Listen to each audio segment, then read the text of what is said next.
দীর্ঘ ১.৫ দশক পর অনুষ্ঠিত হতে যাচ্ছে চট্টগ্রাম বিশ্ববিদ্যালয় কেন্দ্রীয় ছাত্র সংসদ চাকসু নির্বাচন। এই নির্বাচন ঘিরে ইতোমধ্যেই ক্যাম্পাস জুড়ে সৃষ্টি হয়েছে উৎসব মুখর পরিবেশ। চাকসু ভবনের সামনে আছেন চট্টগ্রাম প্রতিনিধি মনিরুল ইসলাম পারভেজ। বিস্তারিত জানতে সরাসরি যুক্ত হচ্ছে তার সঙ্গে।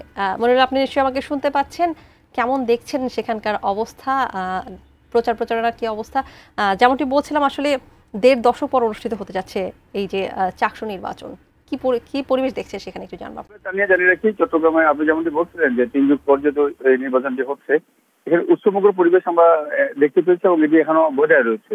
তবে এইবার এই নির্বাচনকে কেন্দ্র করে আমরা দেখেছি 10টি জোট আমরা দেখতে পেয়েছি এবং এটি এখনো বজায় রয়েছে।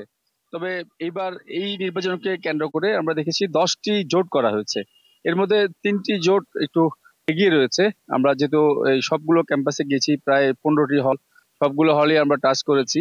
তো এখানে যেটি দেখতে পেয়েছি যে দ্রোহ একটি পর্ষদ করেছে বাম দলীয় জোটের, সেই তারা নক করছে, মোটামুটি তাদের যোগাযোগ তারা রাখছে এবং ছাত্রদল সমর্থিত একটি প্যানেল রয়েছে এবং সেই প্যানেলটিও বিভিন্ন জায়গায় তারা 1 বছরের জন্য নির্বাচিত হয় কি করবে ছাত্রদের জন্য, সেগুলো তারা তাদের সেই দাবিগুলো সবার কাছে উত্থাপন করছে। আর ছাত্র শিবির সমর্থিত একটি রয়েছে যে সম্প্রীতি শিক্ষা জোট, তারাও এগিয়ে রয়েছে এবং তারা অবশ্য বিভিন্ন হলগুলোতে তাদের আমরা একটু একচ্ছত্র আধিপত্য দেখতে পেয়েছি। তবে এই 3টি পর্ষদই একটু এগিয়ে রয়েছে। আর এছাড়া যে অন্যান্য আরো 10টির মধ্যে আরো যে 7টি পর্ষদ রয়েছে, এর মধ্যে স্বতন্ত্রভাবে আরো 7টি জোট করা হচ্ছে, তারাও মোটামুটি তাদের প্রচারণা চালিয়ে যাচ্ছে। তবে এখনকার যে পরিস্থিতি রয়েছে, সবাই ক্যাম্পাসে, ট্রেনে এবং স্টেশনে, অর্থাৎ এই যে ছাত্ররা যেখানে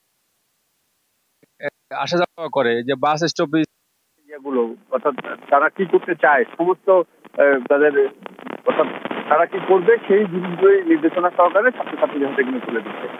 প্রচার প্রচারণা আসলে জমে উঠেছে এবং প্রার্থীরা কিন্তু হাতে কিন্তু তুলে দিচ্ছে। প্রচার প্রচারণা আসলে জমে উঠেছে এবং প্রার্থীরা কিন্তু ব্যস্ত সময় পার করছে। এবং আপাতত চাকসু ভবনের সামনে থেকে আমার কাছে